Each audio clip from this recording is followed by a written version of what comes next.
Hello and welcome to this latest video. This one's a spot-on Anglia made by Triang in around about 1962. Spot-on were quite a short-lived brand. They ran apparently from 1959 to just short of 1967, manufactured in Belfast. They're very nice little models, and this is the first spot-on that I've had the opportunity to renovate. Picked this one up from the local toy shop, in dire need of quite a bit doing to it. It's been overpainted by some enthusiastic collector at some point in its time, and the grille and the radiator and the headlamps had been removed, and the rear bumper also had gone in favour of this I presume rally scheme. I'm not sure what the guy was aiming for at the time. Anyway, it's all pretty much intact as far as the glass is concerned, obviously because it has been overpainted and customised before. The base has been off and it's been held in place with these rather large machine screws. When I first saw them I thought they were wood screws, to be perfectly honest, but they are actually machine screws.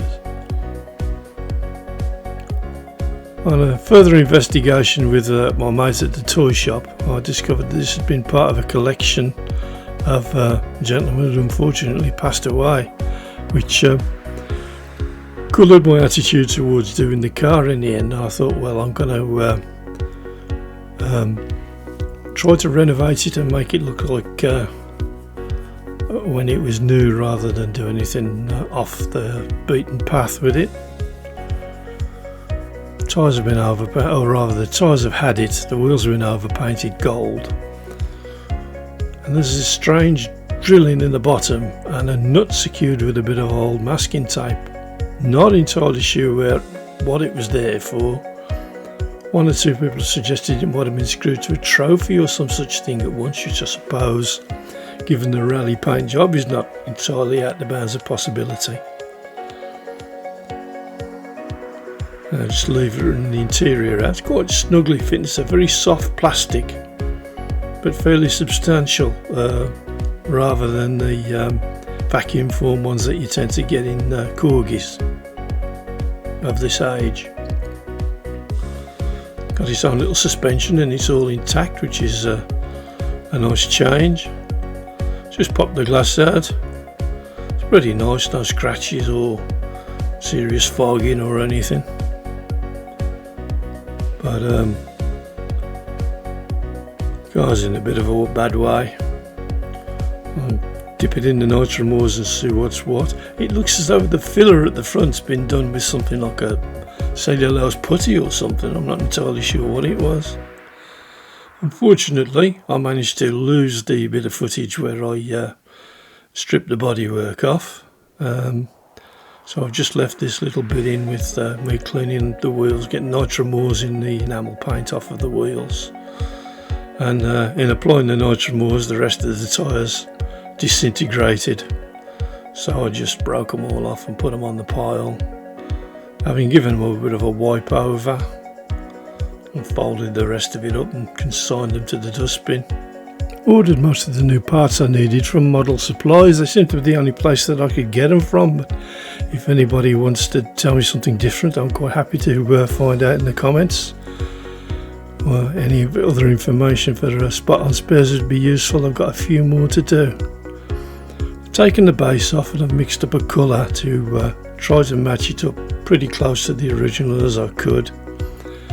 Having learned a little bit of the heritage of the car and finding out that it belonged to some guy that had passed away, I decided to leave the holes in place rather than filler them all in, kind of keep it true to what it had been in that respect.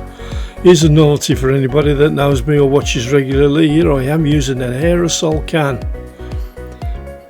Take note, because you won't see that very often.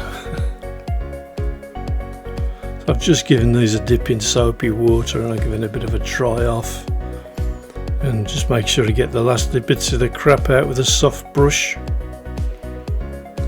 just to tidy it up a bit. Normally, as you know, I quite often paint interiors, but I was really planning to try to keep this one back to original as much as I possibly could.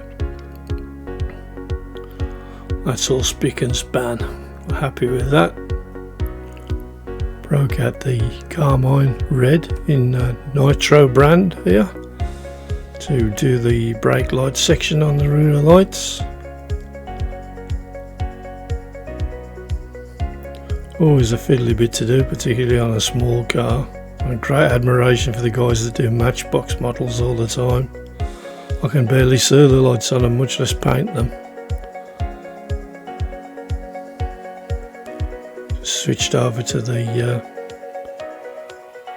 aluminium now to the chrome details on the latch for the boot lid, petrol cap and so forth. No easy way to do these things, it's just a question of take it easy, try not to get too much on the blue.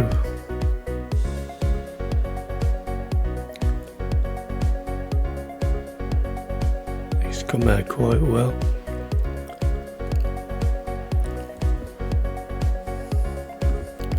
Onward and tackle the badge on the rear quarter and the door handle. Again, a nice little detail on these spot-ons that I'm getting a growing appreciation for. I do remember the little chrome badge on the back of those cars quite well. I think it was plastic and it always kind of misted up and all the paint bubbled off it quite quickly. But it was there nonetheless.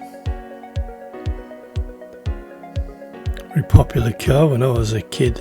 All the young guys had them when they were sticking on go faster bits here and there. Just round the back now to carry on with the tail lights, get the bonfire orange on for the indicators.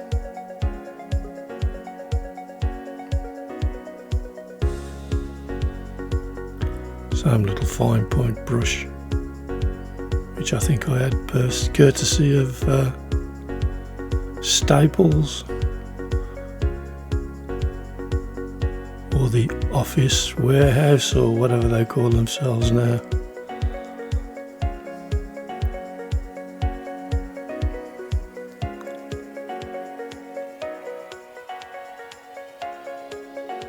Done the other one, just a few more touches.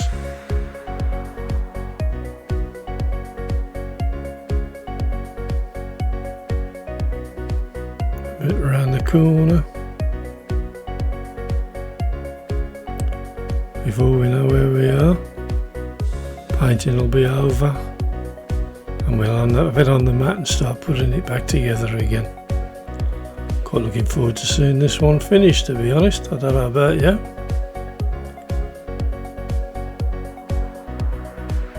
There we go, all done. And now it's assembly time. 4 nice new tyres, courtesy of Steve Flowers at Model Supplies.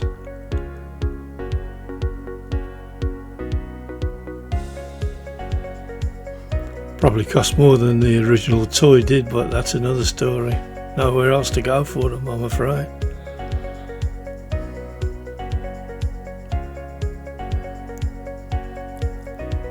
Let's come up on the newly polished up hubs. Let's see what they look like.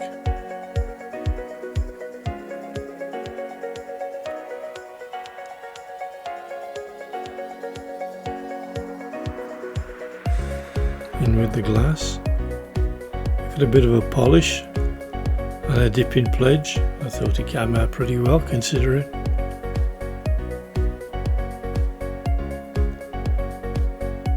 I'm going to put Wilf back in the driving seat. As I say, I don't think he's original to the car, but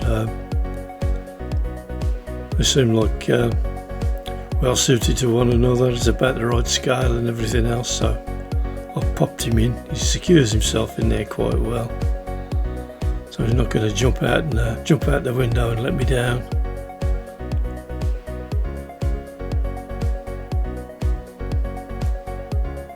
Bit of a faff to slide it into place. There's 2 grooves in the plastic and associated 2 grooves in the casting, and if they're not lined up quite right it won't go all the way to the bottom, but that seems to have it. So there seem to be better quality materials they use on these cars. I'm very impressed with them so far. On with my replacement headlamp and bumper section.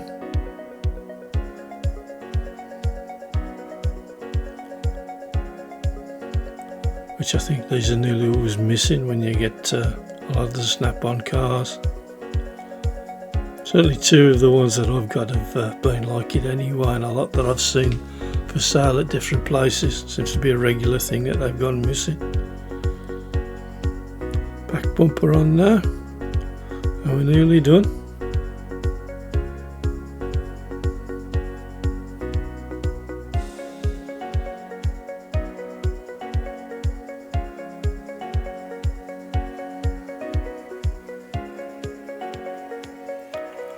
Just lining up the screw holes, push it together, seems to be quite a nice fit, and just pop the machine screws back in,